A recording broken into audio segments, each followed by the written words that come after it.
Neemias, capítulo 6. Nós vamos ler todo ele, viu, irmãos? Aliás, nós vamos até o versículo 1 do capítulo 7. Tendo ouvido Sambalate, Tobias, Gesem, o arábio e o resto dos nossos inimigos, que eu tinha edificado o muro e que nele já não havia brecha nenhuma, ainda que até esse tempo não tinha posto as portas dos portais, Sambalate e Gesem mandaram dizer-me: vem, encontremo-nos nas aldeias do vale de Ono. Porém tentavam fazer-me mal. Enviei-lhes mensageiros a dizer: estou fazendo grande obra, de modo que não poderei descer. Por que cessaria a obra enquanto eu a deixasse e fosse ter convosco? 4 vezes me enviaram o mesmo pedido. Eu, porém, lhes dei sempre a mesma resposta. Então Sambalate me enviou pela 5ª vez o seu moço, o qual trazia na mão uma carta aberta, do teor seguinte: entre as gentes se ouviu, e Gesem diz que tu e os judeus intentais revoltar-vos. Por isso edificais o muro, e segundo se diz, queres ser o rei deles. E puseste profetas para falarem a teu respeito em Jerusalém, dizendo: este é rei em Judá. Ora, o rei ouvirá isso, segundo essas palavras. Vem, pois, agora e consultemos juntamente. Mandei dizer-lhe: de tudo o que dizes, coisa nenhuma sucedeu. Tudo o teu coração é que o inventas. Porque todos eles procuravam atemorizar-nos, dizendo: as suas mãos largarão a obra, e não se efetuará. Agora, pois, ó Deus, fortalece as minhas mãos. Tendo eu ido à casa de Semaías, filho de Delaías, filho de Meetabel, que estava encerrado, disse ele: vamos juntamente à casa de Deus, ao meio do templo, e fechemos as portas do templo, porque virão matar-te. Aliás, de noite virão matar-te. Porém eu disse: homem como eu fugiria? E quem há como eu que entre no templo para que viva? De maneira nenhuma entrarei. Então percebi que não era Deus que o enviara. Tal profecia falou ele contra mim, porque Tobias e Sambalate o subornaram. Para isto subornaram, para me atemorizar, e para que eu assim viesse a proceder e a pecar, para que tivessem motivo de me infamar e me vituperassem. Lembra-te, meu Deus, de Tobias e de Sambalate, no tocante a estas suas obras, e também da profetisa Noádia e dos demais profetas que procuraram atemorizar-me. Acabou-se, pois, o muro aos 25 dias do mês de Elu, em 52 dias. Sucedeu que, ouvindo todos os nossos inimigos, temeram todos os gentios, nossos circunvizinhos, e decaíram muito no seu próprio conceito, porque reconheceram que por intervenção de nosso Deus é que fizemos esta obra. Também naqueles dias alguns nobres de Judá escreveram muitas cartas que iam para Tobias, e cartas de Tobias vinham para eles, pois muitos em Judá lhe eram ajuramentados, porque era genro de Secanias, filho de Ará, e seu filho Joanã se casara com a filha de Mesulão, filho de Berequias. Também das suas boas ações falavam na minha presença, e as minhas palavras lhe levavam a ele. Tobias escrevia cartas para me atemorizar.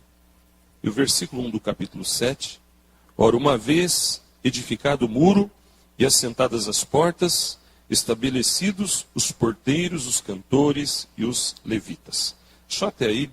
Vamos orar mais uma vez?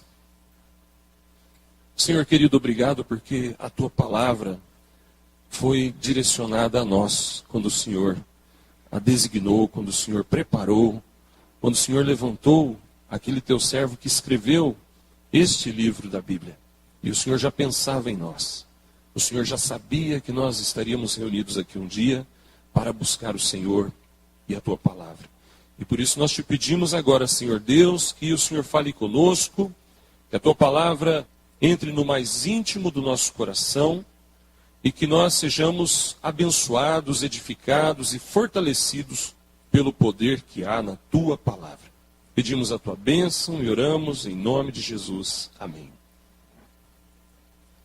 Irmãos, nós já tivemos uma primeira mensagem nesse capítulo 6 de Neemias. No dia 8, a mensagem servos segundo o coração de Deus fazem a obra de Deus. E a gente falou da missão da igreja. E nós vimos naquele dia, irmãos, através da história de Neemias, que a vida cristã é uma vida de serviço. Fizemos um paralelo entre a história de Neemias, que tinha uma missão, e a nossa missão. Nós destacamos naquele dia, só para lembrar, que nós temos que discernir a grandiosidade da obra de Deus. Versículo 3. Estou fazendo grande obra, de modo que não poderei descer. Então, nós falamos da grandiosidade da obra de Deus, que nós precisamos discernir para que façamos a obra de Deus. A obra de Deus é grande, é uma coisa grandiosa, é maravilhosa. Não é desprezível, não é algo pequeno. Nós também falamos naquele dia que nós devemos priorizar a obra de Deus. Neemias deu prioridade. Olha, eu não vou conversar agora eu estou trabalhando. E também falamos que não podemos perder o foco. Porque se Neemias perdesse o foco, qual era o objetivo dele? Construir o muro para proteger Jerusalém. Jerusalém ia ficar desprotegida. E nós finalizamos dizendo que nós temos que construir um muro de proteção na nossa própria vida, através de oração, através da igreja, através da palavra, e também um muro de proteção à nossa família. Haja visto como nós somos atacados e bombardeados o tempo todo com mensagens e com ideias que contradizem a palavra de Deus, com padrões de vida e comportamento que vão contra a palavra de Deus. E hoje nós vamos prosseguir dizendo que os servos segundo o coração de Deus não se acovardam. Você é um servo segundo o coração de Deus? Amém? Então, não tenha medo. E nós vamos falar um pouquinho sobre isso. O versículo base que nós vamos usar é o verso 11. Vamos dar uma olhadinha lá no 11? Vamos ler juntos o versículo 11. Porém, eu disse, homem como eu fugiria, e quem há como eu que entre no templo para que viva? De maneira nenhuma entrarei. Vamos falar juntos só até a primeira interrogação? Porém, eu disse, homem como eu fugiria? Veja que Neemias tem umas frases de efeito. Estou fazendo uma grande obra. Homem como eu fugiria? E isso faz a gente pensar, irmãos, bastante sobre o encorajamento que vem de Deus. Esdras e Neemias, irmãos, formavam um único livro, composto de uma variedade muito grande de fontes históricas, inclusive pelas memórias pessoais de Esdras.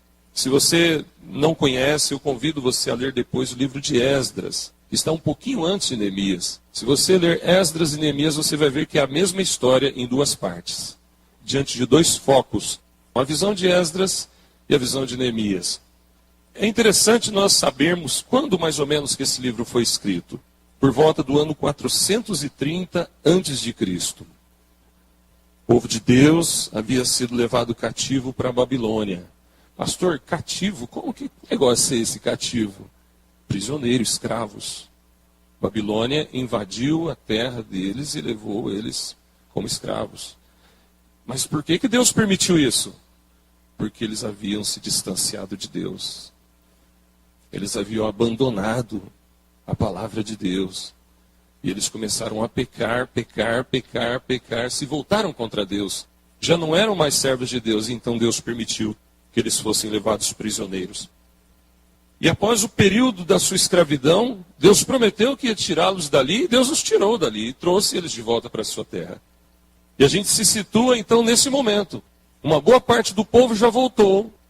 A cidade está sendo reedificada, a cidade de Jerusalém, porém os muros foram derribados. Neemias foi para Jerusalém com o intuito de reconstruir o muro que protegeria a cidade dos ataques dos inimigos. E então, chega nesse ponto da narrativa bíblica, um sujeito chamado Sambalate, que era inimigo do povo de Deus, um tal de Gesem, e depois também aparece um terceiro, qual é o nome do terceiro? Tobias. Começaram a tentar fazer com que a obra de Deus parasse. Sambalate, Gesem e Tobias são figuras do diabo, de Satanás. Porque Satanás é o grande opositor da igreja. E nós somos ali representados pela pessoa de Neemias e do povo de Deus que morava ali em Jerusalém. Mas Neemias, amados, é uma figura clássica de um líder. Tinha uma liderança muito forte. E Neemias tinha então uma grande responsabilidade, que era reconstruir o muro. E esses sujeitos começaram a tentar fazê-lo parar. Eu queria então pensar um pouquinho com os irmãos. O que é covardia? Sentir temor diante de algumas situações é humano, é normal. Covardia é a gente se render ao medo. Covardia é a gente deixar o medo tomar conta da gente. Sentir temor diante de uma certa situação é até bom para a gente se proteger, né? Você vê uma rua deserta, você deve evitar passar por ali. Isso não é covardia, isso é prudência. Covardia é quando o medo governa a nossa vida, quando nós ficamos travados, presos, diante de certas situações. Veja no dicionário Aurélio, covardia, falta de coragem, medo, timidez, e vem agora uma explicação que eu acho que vai surpreender a muitos. Fraqueza de ânimo. O que é fraqueza de ânimo? Desânimo. Desânimo é um sinal, um sintoma de covardia. Vamos trazer para o nosso contexto? É um sinal de covardia espiritual. Pastor, covardia espiritual, como é que é isso? Sim, existe o medo, digamos, com certas situações da vida, do dia a dia, que a gente tem que orar para Deus nos dar força e vencer. Medo da violência, medo do amanhã, o que pode acontecer nesse país. Será que vai virar comunista ou não? Será que vão virar a mesa aí? Será que vai virar uma ditadura aqui? O que vai acontecer? Medo de certas situações econômicas, medo do amanhã, medo de uma guerra nuclear. Veja lá na Síria, o estopim do mundo, barril de pólvoras ali pode começar tudo, uma coisa terrível. Enfim, medo da morte. Nós lidamos com esses medos aí todo dia. E a gente não pode se render a eles, irmãos. Veja bem, é do homem, é da carne, é da natureza humana. Mas não podemos nos render a eles. Mas quando eu falo de covardia espiritual, é tudo aquilo que diz ou que se coliga à obra de Deus. Você pode ser um valente nos negócios, um vencedor nos estudos e um covarde na igreja. Palavra dura, covarde, né? Dói um pouquinho, não é verdade? Mas é bíblico. A palavra de Deus diz que os covardes não entrarão no reino de Deus. Então Deus não estava ali falando de quem tem medo de barata, ou de rato, ou de mandruvá. Vocês já viram mandruvá?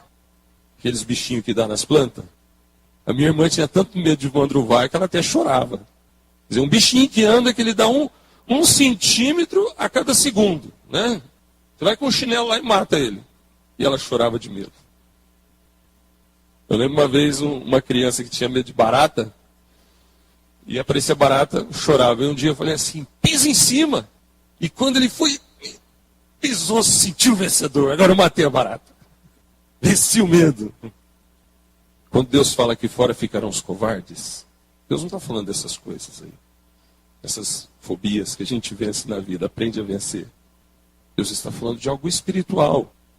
Então, trazendo para a explicação do Aurélio, que covardia é fraqueza de ânimo, a gente começa a entender melhor algumas coisas. Grandes sinais da covardia espiritual, irmãos. Parar de fazer o que o Senhor nos mandou fazer. Parar aquilo que Deus mandou fazer. Isso já é um desânimo. É um sintoma de falta de coragem. Outro também.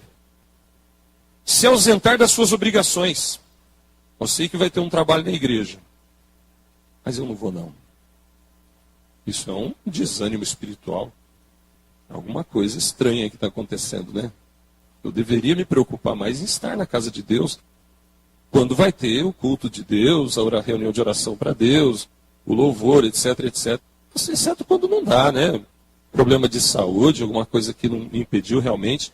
Cada um sabe da sua responsabilidade. Mas quando isso vai se tornando algo cotidiano, normal para a pessoa, é um sintoma desse tipo de sentimento, de medo, que tem vários disfarces, irmãos. Veja, entenda bem, não estou falando medo do escuro, medo de barata, medo de rato, não é essas coisas não. O medo espiritual, irmãos, tem alguns disfarces. Por exemplo, falta de tempo. Falta de tempo. Eu estou sem tempo. Você não tem tempo de ir na igreja? Uma vezinha por semana? Várias vezes por mês? De vez em quando acontece. Mas quando se torna algo rotineiro, fica esquisito. Outro disfarce. Cansaço. Eu estou muito cansado, Vou na igreja não. Estranho, não é? Porque a Bíblia diz em Isaías 40 que os que esperam no Senhor, o que acontece?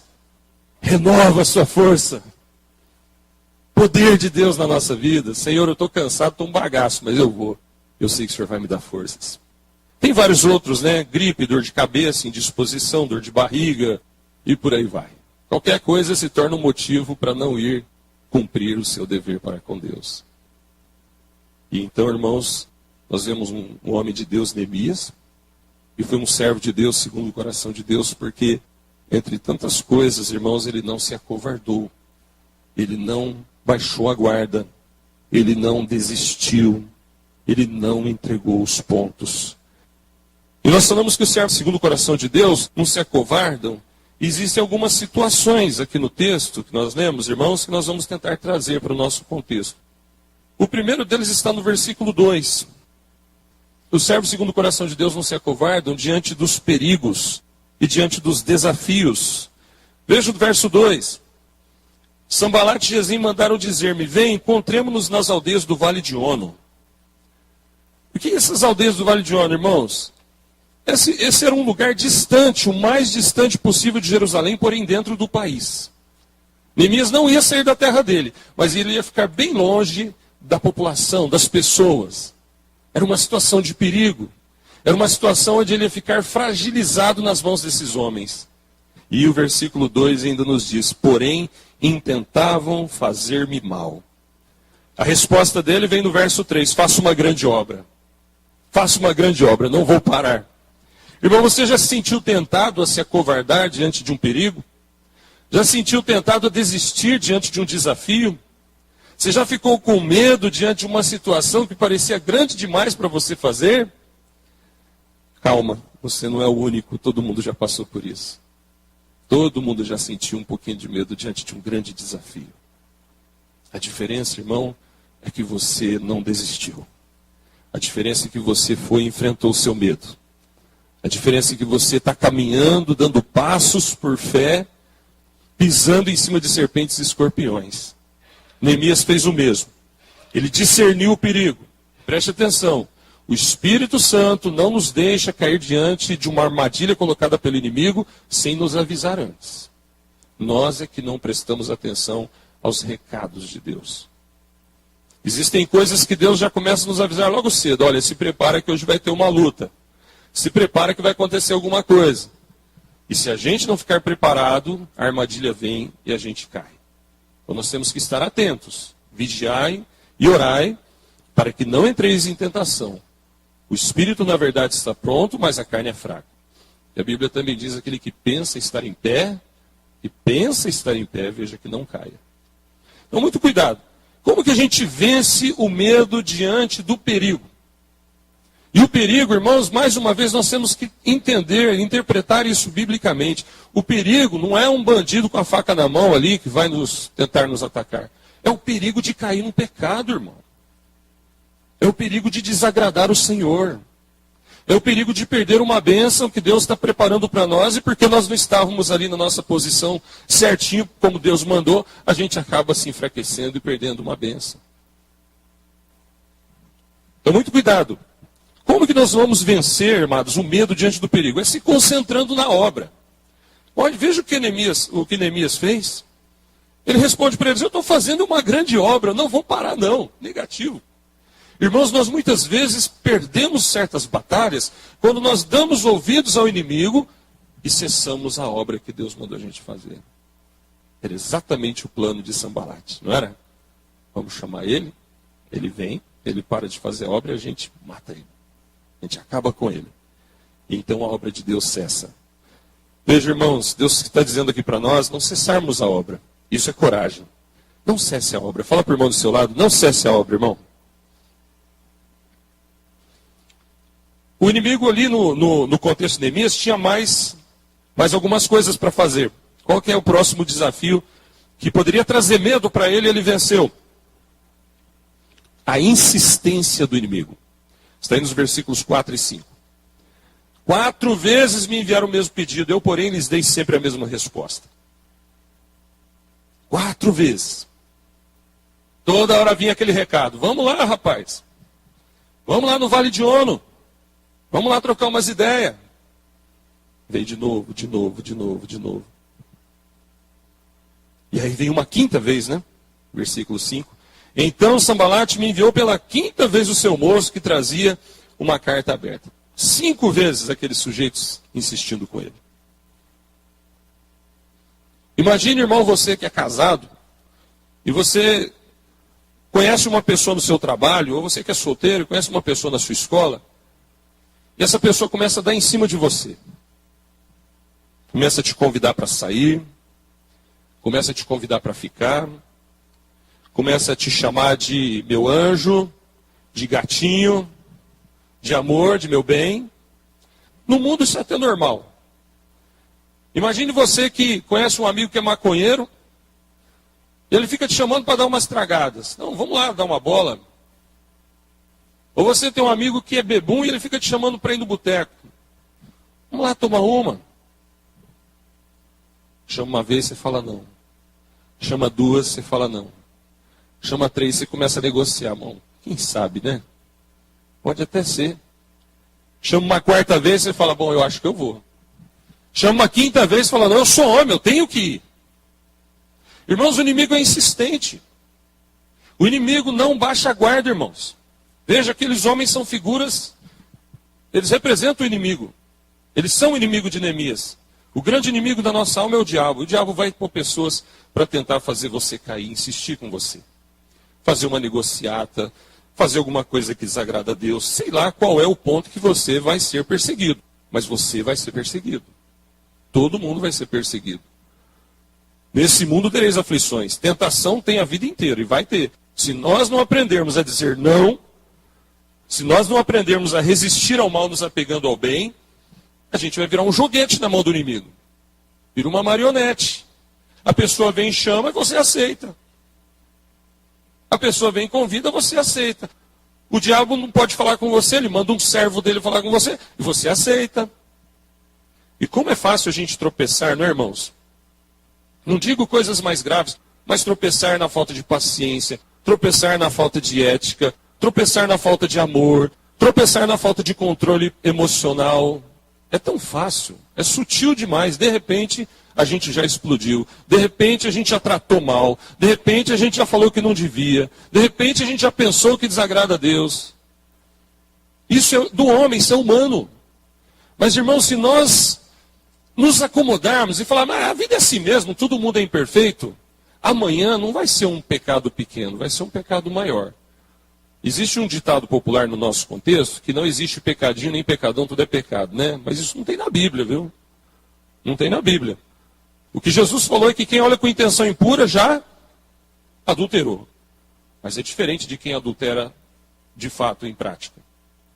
Vai colher depois as consequências. É um casamento destruído.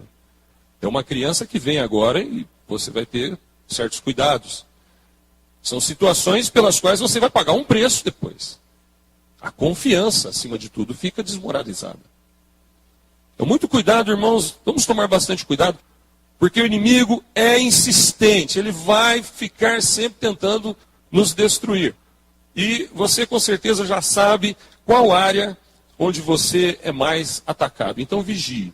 Vigie de um modo geral, mas saiba que vai ser aí, por exemplo, se você é muito nervoso, muito explosivo, então tem que orar para Deus dar mais forças, mais autocontrole. Tá certo?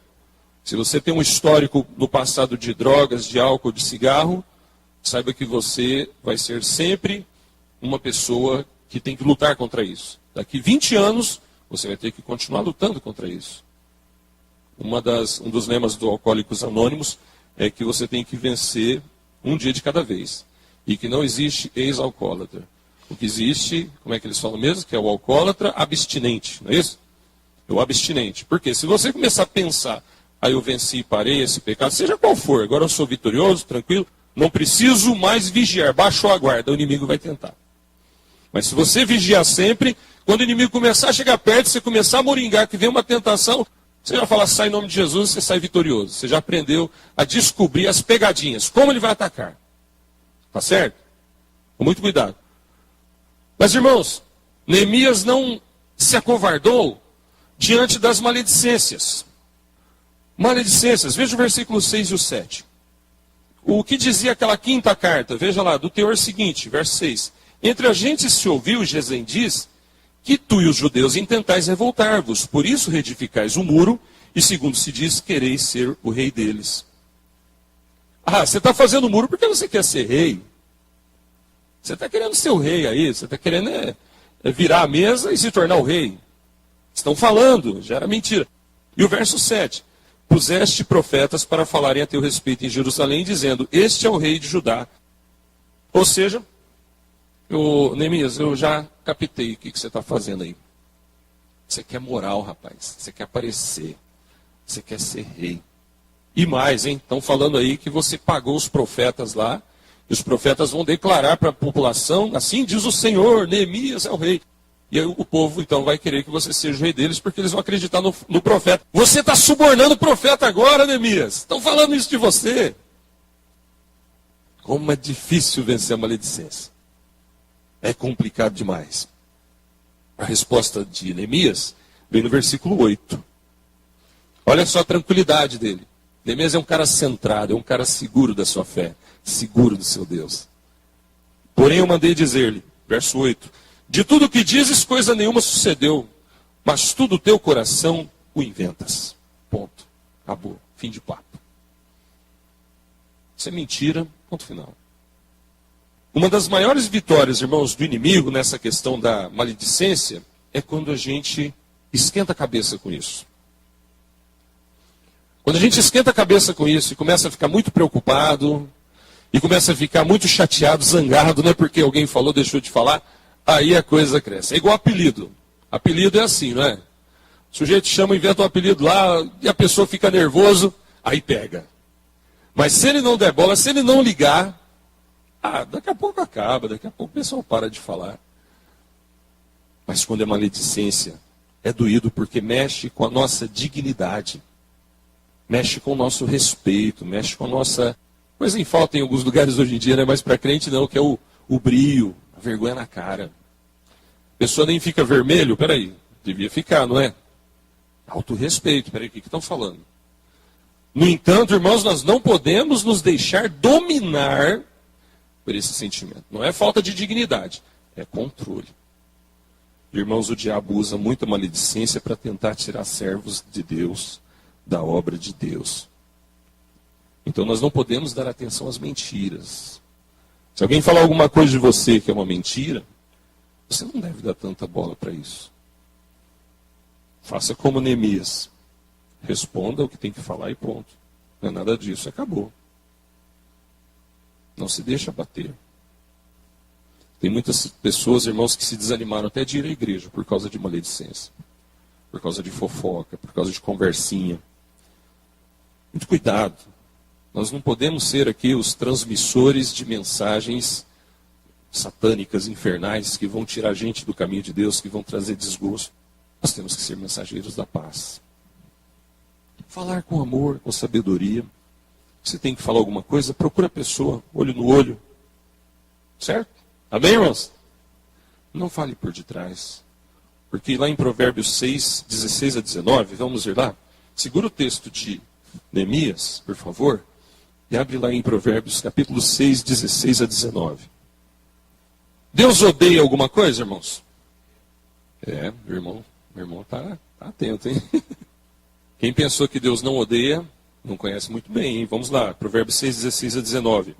Estas 6 coisas o Senhor odeia, e a 7ª sua alma abomina. Verso 17.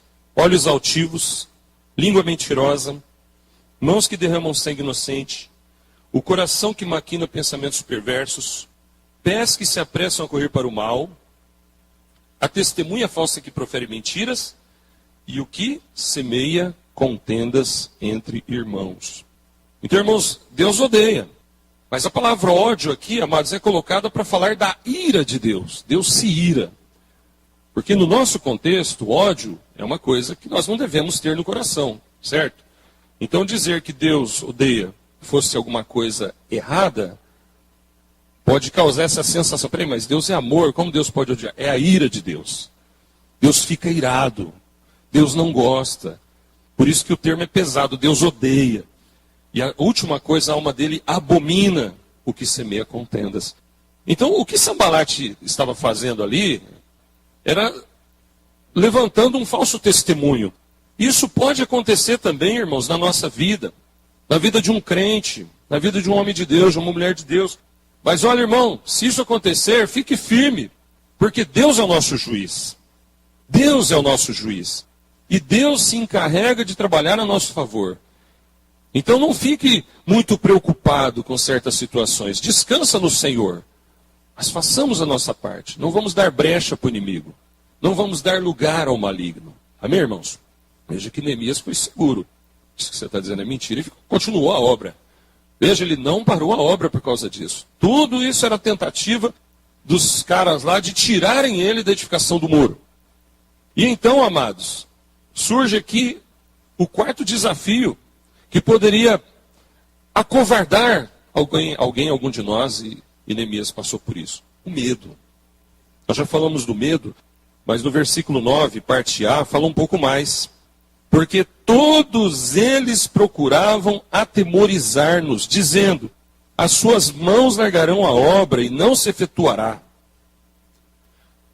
Os caras estavam apostando nisso, acreditando que ele ia parar tudo, porque ele ia ficar com medo. Irmãos, o medo paralisa a pessoa. O medo trava a pessoa, o medo engessa a pessoa que se deixa dominar por ele. O medo pode somatizar e virar doença. Doença física. Medo é terrível, irmãos. E nós temos que vencer o medo. O inimigo continua usando as táticas dele, tentando nos amedrontar. Eu já falei alguns disfarces do medo, irmãos.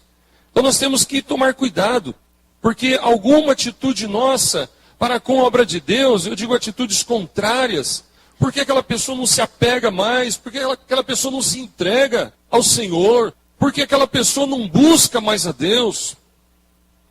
Existem pessoas que têm medo de perder alguma coisa se apegarem mais a Deus. Perder uma diversão, perder amigos, perder passeios, perder lugares. Mas, querido, a vida cristã tem que haver autonegação. Não tenha medo de negar a si alguma coisa que desagrada a Deus. Lembre, nós estamos no meio de uma guerra. E quem tenta nos tirar do foco é o inimigo. Então, amados, é preciso ter coragem para abraçar a fé. É preciso ser corajoso para andar com Deus. É preciso ser um valente de Deus para dar o testemunho de Deus neste mundo de trevas. Então, irmãos, quando nós nos defrontarmos com as nossas deficiências, com as nossas fraquezas, vamos lembrar, foi porque nós tivemos medo de fazer a coisa certa. Medo de amar. Medo de baixar a voz. Medo de se calar. Medo de perder o controle. Medo de que Deus talvez não fizesse a parte dele. Ah, isso nunca. Nunca? Nunca o quê? Quantas vezes nós questionamos a Deus? Pode não sair da nossa boca. Mas muitas vezes nós questionamos a Deus. Por que ele não faz logo? Por que ele não resolve logo? Parece que Satanás fala no ouvido e a gente fala com a boca. Deus tem o tempo dele, irmão. Deus tem o método dele. Não se esqueça disso. Porque se nós esquecermos, significa que nós estamos com medo de confiar nele plenamente. Neemias venceu o medo dele do modo correto. Não foi um valentão, não se meteu a super-herói, não quis ir lá e brigar com os caras. O que vocês estão falando aí? Vamos tirar isso a limpo. Quem está falando? Negativo. Ele simplesmente orou. Veja o versículo 9, finalzinho. É uma oração rápida, oração relâmpago. Agora, pois, ó Deus, fortalece as minhas mãos. Vamos falar juntos? Agora, pois, ó Deus, fortalece as minhas mãos. Por causa dessa oração, irmãos, eu creio que nesse momento do relato, Neemias sentiu-se atemorizado por dentro. Eles estão querendo realmente acabar comigo. Eles estão querendo me fazer sentir medo. Eles estão querendo me enfraquecer. Então vou orar. Agora eu vou orar. Amém, irmãos? É a oração, irmãos. Quando a gente começa a falar com Deus, o medo se esvai. O medo vai embora. Então ore, clame, busque. E a oração de Neemias é ligeira, Mas veja quanta coisa interessante. Agora, Deus. Ele não está dando ordem, mas ele está pedindo naquele momento: Senhor, eu preciso, é agora. Agora, Senhor, fortalece as minhas mãos. Mão, irmão, para trabalhar, para fazer a obra. É lógico que não era a sua mão, ele estava pedindo fortalecimento total. Poderia falar: fortalece minha cabeça, fortalece meu coração, fortalece a minha alma. Mas por que a mão? Mão é obra, é trabalho, era para não parar a obra. Então, irmãos, nós temos que nos identificar com Neemias nesse sentido, porque ele era um homem centrado, ele olhava para a obra de Deus, para aquele muro e falava: eu tenho que terminar esse muro, eu tenho que fazer essa obra, porque essa obra é grandiosa e eu tenho que fazer a minha parte aqui. Era essa responsabilidade, essa determinação dele que o levou a vencer o medo. Mas surge então uma outra situação agora no versículo 10. Ameaças. Veja o versículo 10. Tendo ido eu à casa de Semaías, filho de Delaías, filho de Meetabel, que estava encerrado, disse ele, detalhe, irmãos, esse Semaías era um profeta. Vamos juntamente à casa de... Olha o que Semaías falou para ele. Vamos juntamente à casa de Deus, que era o templo, ao meio do templo, e fechemos as portas do templo, porque virão matar-te, aliás, de noite virão matar-te. O que esse sujeito falou para ele? Olha, os caras estão querendo te matar. Então vamos entrar no templo e vamos no meio do templo. O que tinha no meio do templo? O Santo dos Santos. Só o sacerdote podia entrar naquele lugar. Vamos lá e a gente se esconde lá no Santo dos Santos. Talvez, nas entrelinhas, no meio da conversa, estava querendo dizer para ele: eles nunca vão te procurar lá. E eles vão pensar: ele não vai entrar lá porque ele é um homem que teme a Deus. Então lá você está seguro. Mas a ordem de Deus, irmãos, era que ninguém devia entrar naquele lugar. Então veja que essa situação, amados, traz consigo também uma artimanha diabólica para fazer o servo de Deus pecar. Satanás vai usar de recursos que a gente talvez nem imagine, irmãos, para tentar nos fazer pecar. E a gente não precisa também saber isso, porque na hora Deus vai nos mostrar. Não condiz com a palavra? Sai fora. Não está na palavra, não agrada a Deus? Estou fora. Parou. Senão eu vou pecar, então não vou pecar. Mas veja que aqui havia uma ameaça. Porque virão matar-te. Aliás, de noite virão matar-te. E mesmo os caras vão te matar. Eu fico pensando, irmão, se uma situação dessa surge para nós, aí o medo pega mesmo, né? Meu Deus do céu, você na rua, os caras estão querendo me pegar lá com uma faca, com um revólver, com não sei o quê. Ainda hoje eu contava para o irmão de um sujeito que bateu no nosso carro uma vez. E aí nós fomos lá, parou todo mundo na delegacia, né? Aí nós fomos conversar. E o cara, era um cara bem maluco, né? O cara passou no pare, sem parar, de moto a 1 milhão por hora, porque é maluco, né? Devia estar loucão. E bateu no carro, arrebentou a porta do carro, porta do passageiro, se pega no meu lado e ia machucar. Pegou no meu lado, mais atrás. Do passageiro, teve que trocar a porta, tudo, e vamos lá para a delegacia. Chega lá na delegacia, sujeito todo tatuado, brinco, alargador, arame na cara para tudo quanto é canto, tatuagem de bicho para todo lado. Parecia um monstro. Aí ele falou: não tem dinheiro não. O delegado me chamou lá e falou: pastor, é o seguinte, se o senhor quiser mover uma ação aí, o senhor ganha, porque ele está errado, né? Eu falei: mas ele está falando que não tem dinheiro. Não, mas a justiça tira alguma coisa dele, uma televisão, uma geladeira, a moto. Eu falei: não, deixa quieto. Eu vou mexer com essa raça? Eu não, Deus me livre e guarde. Aí os caras vão lá amanhã, tira a geladeira dele, a televisão dele, que o cara vai falar: aquele pastor lá, eu vou pegar ele, né? A gente foge de certas situações que podem trazer complicações para nós. Mas veja, irmão, mais uma vez eu repito, o foco da mensagem é a parte espiritual. Aquelas ameaças, amados, tinha esse tom: você para a obra, senão nós vamos te matar. Esse era o recado. Aquele profeta havia sido comprado. Veja o versículo de número 12. Então percebi que não era Deus quem me enviara. Tal profecia falou ele contra mim, porque Tobias e Sambalate o subornaram. Veja, eles subornaram o profeta e falaram que era Neemias que tinha subornado. Lembra aquela maledicência? E o sujeito vem e fala uma coisa desse tipo. Então, irmãos, eu não sei qual que é o seu ponto fraco. Mas sabe que é aí que o inimigo vai tentar te destruir.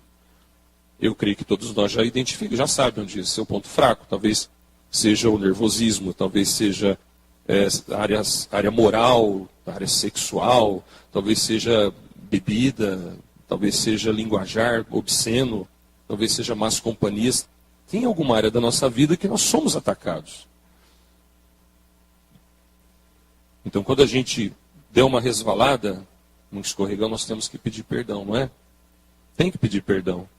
E a graça de Deus é que nos faz permanecer no Senhor.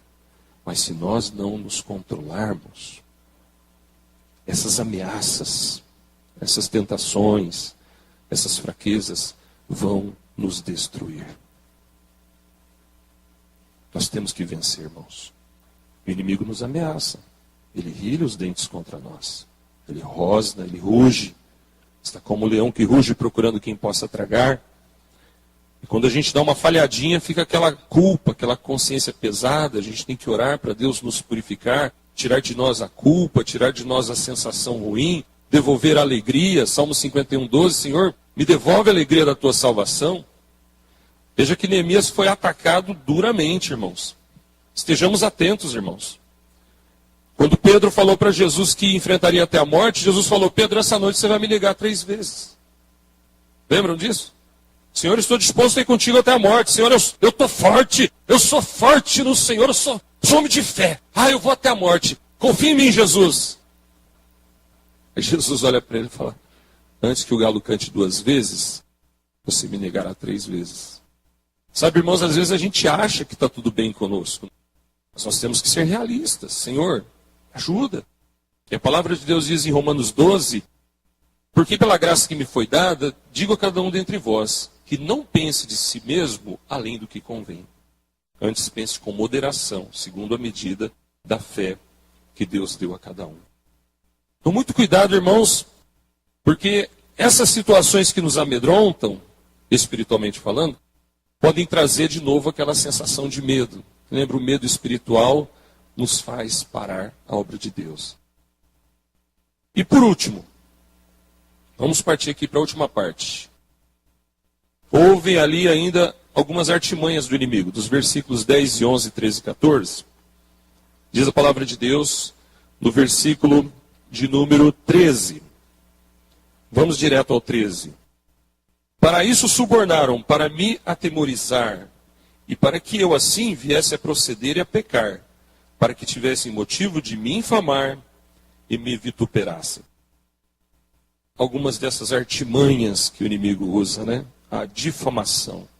Esse é o sentido da palavra infamar, é difamar. Vituperar, desacreditar.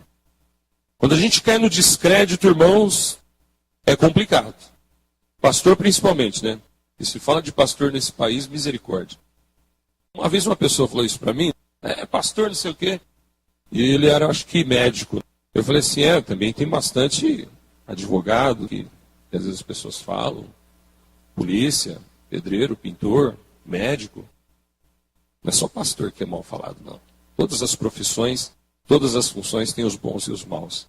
E quando um profissional fica queimado, ninguém vai querer chamar ele para fazer um serviço em casa. Quando um médico fica queimado, você iria lá pagar consulta para ele atender você? O que os caras queriam era fazer isso com Neemias, desacreditá-lo. E nós temos, irmãos, que pensar o seguinte, o nosso maior tesouro aqui nesse mundo não é feito de ouro, prata, dinheiro. Nosso maior tesouro é o nosso nome, irmãos. É o nosso nome. Você precisa construir isso com muita dignidade, com muito cuidado, para que você não caia nessa vituperação, ou seja, nessa difamação, nesse descrédito que aqueles sujeitos queriam lançar sobre Neemias. Mas ainda que você tenha cometido algo que tenha trazido para você uma situação desagradável, irmão, você pode reconstruir isso a partir de hoje. Se você está se sentindo assim, mal perante certas coisas na tua vida, confia na graça de Deus. É um caminho às vezes longo, árduo, mas é possível você restaurar a sua autoconfiança, restaurar o crédito, a confiança das pessoas em você, e você vencer as artimanhas e sutilezas que podem ter surgido no meio do caminho. Senão o evangelho não seria o evangelho da graça de Deus. Observe aí, irmãos, que Neemias foi simples no tratamento com esses sujeitos aí, quando eles queriam difamá-lo. Ele simplesmente falou para eles: olha, isso aí que vocês estão falando não é verdade. Depois no versículo 11, quando veio aquele falso profeta, ele não falou nada. Mas um pouco lá na frente ele vai orar. Diz o versículo 14. Lembra-te, meu Deus, de Tobias e de Sambalate, no tocante a essas suas obras, e também da profetisa Noade e dos demais profetas que procuraram me atemorizar. Ele orou por eles. Vocês estão lembrados que Jesus mandou a gente orar pelos inimigos? Não é interessante isso? 430 anos antes, Deus estava revelando isso para Neemias. Ele orou pelos inimigos. Senhor, está nas suas mãos. Senhor, está nas suas mãos. Ele não tentou se vingar, não ficou com raiva, não quis se justificar. Entregou para Deus. Irmãos, o que muitas vezes nos trava e faz um servo não estar mais vivendo de acordo com a vontade de Deus, não ser mais segundo o coração de Deus, é exatamente esse segundo aí, ó. Mágoa, amargura. Isso vira rancor, se transforma em ódio. Irmãos, não deixe isso acontecer com você. Deus tem grandes obras para fazer na nossa vida, mas nós temos que perdoar. Nós temos que esquecer. Lembre, esquecer não é lavagem cerebral. Esquecer é lembrar sem sentir dor. Sabe quando aconteceu alguma coisa que magoa a gente fica lembrando, e toda hora que a gente lembra, a gente chora, né? Tem gente que chora, tem gente que fica abatido só de lembrar.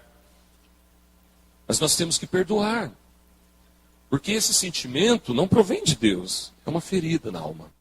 E nós lemos hoje lá em Tiago, para a gente confessar uns aos outros e perdoar uns aos outros, para sermos curados.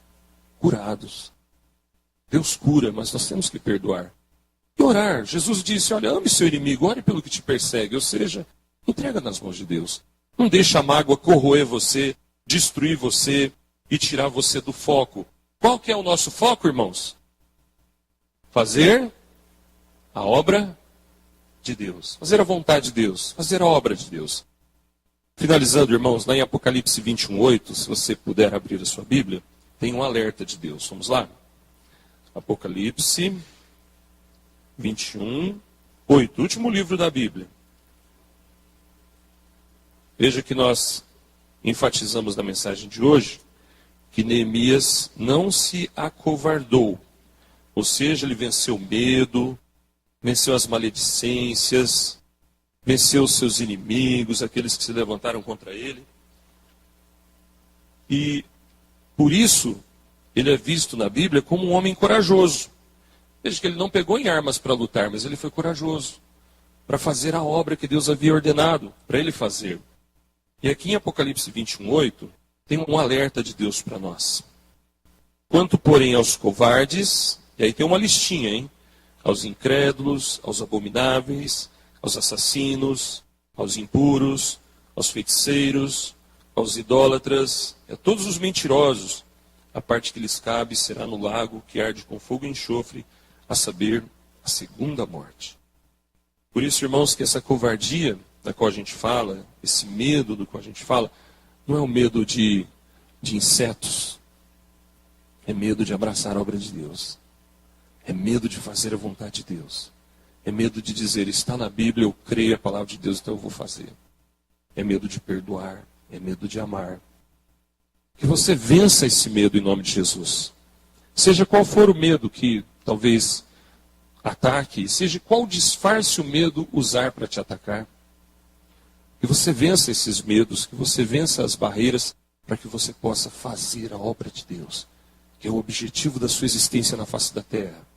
É cumprir a vontade de Deus. Amém, irmãos? Vamos ficar de pé e vamos orar nesse instante? Ó Pai, obrigado, Senhor, porque nessa noite nós vimos a história de um homem que venceu todos os desafios e não se acovardou. Não se acovardou diante de maledicências, não se acovardou diante de ameaças, não se acovardou diante de mágoa, de rancor, de difamações, de calúnias. Não se acovardou diante do seu próprio medo interior, diante das situações que foram surgindo que tinham o objetivo único de tirá-lo do centro da sua vontade e de afastá-lo da obra que o Senhor tinha dado para ele, Pai. E obrigado porque o exemplo de Neemias nos alerta, nos impulsiona para frente, nos alerta que nós também passaremos por provações, que a nossa fé será testada e que nós temos uma obra a realizar, Pai. Ajuda-nos, ó Deus, a ser perseverantes. Ajuda-nos a vencer as nossas barreiras, as nossas fraquezas, os nossos medos, os inimigos que se levantarem contra nós. Não permita, Pai, que a gente se desanime. Não permita, Pai, que a gente perca de vista a obra que o Senhor mandou a gente fazer. Seja, ó Deus, quem for, do maior ao menor, do mais velho ao mais novo, do mais idoso, experiente ao mais jovem, que nós tenhamos, ó Deus, esse intuito no nosso coração, ó Pai, que é concretizar a Tua vontade, que é fazer a Tua vontade, fazer aquilo que o Senhor nos mandou fazer. Ó Pai, e ainda que alguém não tenha ainda um cargo, uma incumbência específica, mas fazer a obra, ó Pai, de ser um servo, uma serva de Deus, que já estará fazendo a obra. Ó Pai, ajuda-nos, ó Pai, abençoa-nos, guarda-nos. Obrigado por tudo que o Senhor nos tem dado, Pai. Em nome de Jesus, amém.